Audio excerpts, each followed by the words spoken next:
పగటి వెలుగు నెమ్మదిగా చీకటిలోకి జారుకునే ఆ అద్భుతమైన సంధ్యా సమయంలో అసలు సృష్టిలో ఎలాంటి మార్పులు జరుగుతాయో తెలుసుకోవాలని ఎప్పుడైనా అనిపించిందా? అప్పటివరకు ఎంతో హడావిడిగా ఉన్న ప్రపంచం ఒక్కసారిగా నిశ్శబ్దంలోకి వెళ్ళిపోయే ఆ సమయంలో ఈ విశ్వంలో ఏం జరుగుతోందో అర్థం చేసుకోవడం నిజంగా చాలా ఉత్కంఠభరితంగా ఉంటుంది కదూ? ఈనాటి మన విశ్లేషణకు స్వాగతం. ఈరోజు మనం హిందూ సంప్రదాయంలో అత్యంత విశిష్టమైన ఆచరణైన ప్రదోషవ్రతం వెనుక ఉన్న అసలైన అర్థాన్ని, అందులోని నియమాలను ఎంతో వివరంగా తెలుసుకోబోతున్నాం. ఇది కేవలం ఒక ఆచారం మాత్రమే కాదు సుమా, అనంతమైన కాలంతో మనిషికి ఉండే బంధాన్ని తెలిపే ఒక అద్భుతమైన ప్రక్రియ. ఎంతో ఉత్సాహంగా సాగే ఈ జర్నీలో ప్రదోషం తాలూకు మూలాలను అన్వేషిద్దాం.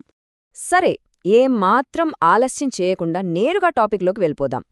ఈ రోజు మనం ప్రధానంగా ప్రదోషకాలం అంటే ఏమిటి, పూజా విధానం మరియు నియమాలు, అందులో ఉన్న 7 రకాల ప్రదోషాలు, ఒక ఆసక్తికరమైన పౌరాణిక కథ, మరియు చివరగా దీనివల్ల కలిగే ఆధ్యాత్మిక ప్రయోజనాలు కవర్ చేయబోతున్నాం. ముందుగా మొదటి అంశం, ప్రదోషకాలం అంటే ఏమిటి? ప్రదోషమనగానే అది చీకటి పడటానికి ముందున్న సమయమని మనకు తెలుసు. అయితే ఖచ్చితంగా చెప్పాలంటే సూర్యాస్తమయం చుట్టూ ఉండే సుమారు 2 గంటల 24 నిమిషాల కాలాన్ని ప్రదోషకాలమంటారు.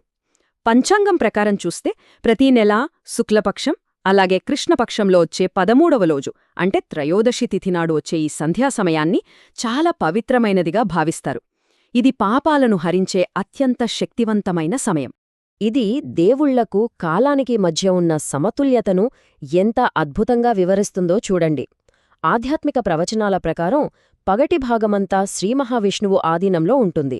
ఆ సమయంలో మన ఇంద్రియాలు చాలా యాక్టివ్గా ఉండి పనులన్నీ చకచక జరిగిపోతాయి. కాని రాత్రి స్వరూపమంతా పరమశివుడిది. రాత్రి అంటేనే నిశ్శబ్దానికి, ఆధ్యాత్మిక విముక్తికి ప్రతీక కదా. ఎంతో చురుగ్గా ఉండే పగలు, ప్రశాంతమైన రాత్రి కలిసే ఈ సంధ్యా సమయమే ఈ 2 మహాశక్తుల బ్యాలెన్స్కు కరెక్ట్ కేంద్రబిందువన్నమాట. ఇక్కడ ఇంకో ఇంట్రెస్టింగ్ పాయింట్ ఏంటంటే, సరిగ్గా ఈ సంధ్యాకాలంలోనే సాక్షాత్తూ పరమశివుడు తన వాహనమైన నందిపై విశ్వమంతా విహరిస్తాడని పురాణాలు చెబుతున్నాయి. ఆ సమయంలో ఆయన ఎలాంటి రాగద్వేషాలు లేకుండా కేవలం ధర్మాన్ని ఆచరించే వాళ్లను గమనిస్తూ ఉంటారట. అందుకే ఈ టైంలో అధర్మానికి పాల్పడకూడదని, అలాగే అసలు నిద్రపోకూడదని పండితులు గట్టిగా చెబుతారు. ఈ సమయాన్ని కేవలం భగవన్నామ స్మరణతో గడపడం అన్ని విధాలా ఉత్తమం. ఇక రెండవ అంశం, పూజా విధానం మరియు ముఖ్యమైన నియమాలు. ఈ వ్రతాన్ని ఆచరించే పద్ధతి చాలా క్రమశిక్షణతో కూడుకుని ఉంటుంది.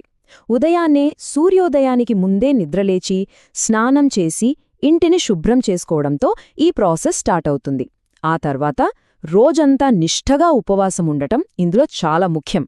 ఇక సాయంత్రం ప్రదోష సమయంలో శివలింగానికి అభిషేకం చేసి ఆ పూజ పూర్తయ్యాక దేవుడి ప్రసాదాన్ని తీసుకుని మాత్రమే ఉపవాసాన్ని విరమించాలి.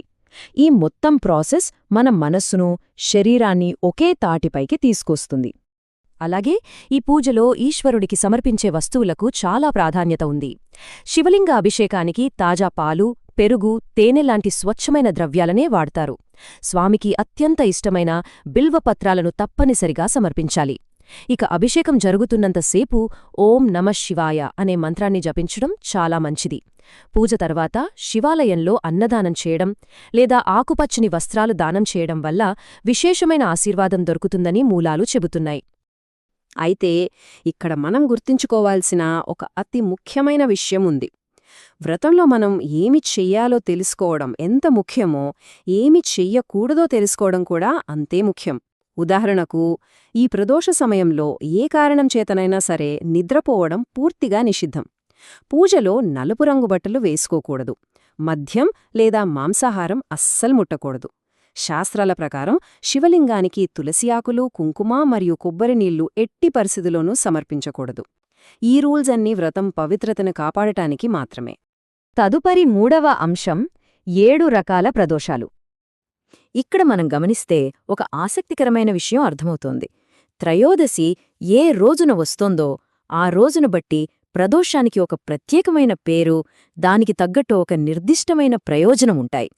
ఉదాహరణకు, త్రయోదశి సోమవారం వస్తే దాన్ని సోమప్రదోషమంటారు. ఇది మంచి ఆరోగ్యాన్నిస్తుంది. మంగళవారం వస్తే అది భౌమ ప్రదోషం. ఇది అప్పుల బాధలను తీరుస్తోంది. ఇక శనివారం వచ్చే శని ప్రదోషం వీటన్నింటిలో కల్లా అత్యంత శక్తివంతమైనది. ఇది గత జన్మల కర్మదోషాలను, తీవ్రమైన ఆటంకాలను మరియు శనిదోషాలను పూర్తిగా తొలగిస్తుందని ప్రగాఢ విశ్వాసం. ఇక 4వ అంశం పౌరాణిక కథ. ఈ కాలక్రమాన్ని ఒక్కసారి గమనిద్దాం. పూర్వం శత్రువుల దాడిలో గాయపడి రాజ్యాన్ని కోల్పోయిన విదర్భ రాకుమారుడికి ఒక పేద బ్రాహ్మణ వితంతువు దయతో ఆశ్రయమిచ్చి రక్షించింది. వాళ్లు ఆశ్రమంలో ఉండగా మరుసటి రోజు అనుష్మతి అనే గంధర్వ యువరాణి ఆ రాకుమారుణ్ణి చూసి ఇష్టపడింది. ఆ తర్వాతి రోజే సాక్షాత్తు పరమశివుడు గంధర్వరాజు కలలో కనిపించి ఆ రాకుమారుడికి తన కూతుర్నిచ్చి పెళ్లి చెయ్యమని ఆజ్ఞాపించాడు.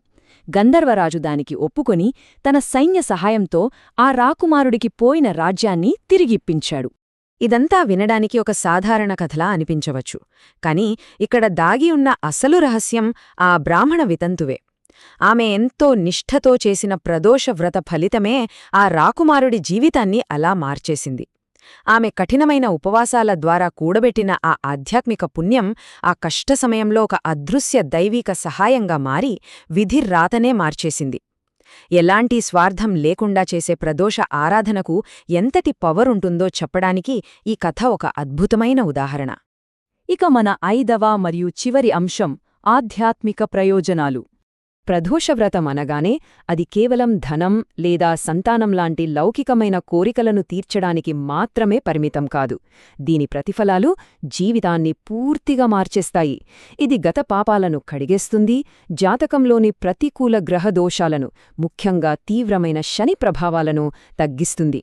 నిరంతర ఆచరణ వల్ల మనసులో ఉన్న అలజడులన్నీ తొలగిపోయి అపారమైన మానసిక ప్రశాంతత దొరుకుతుంది.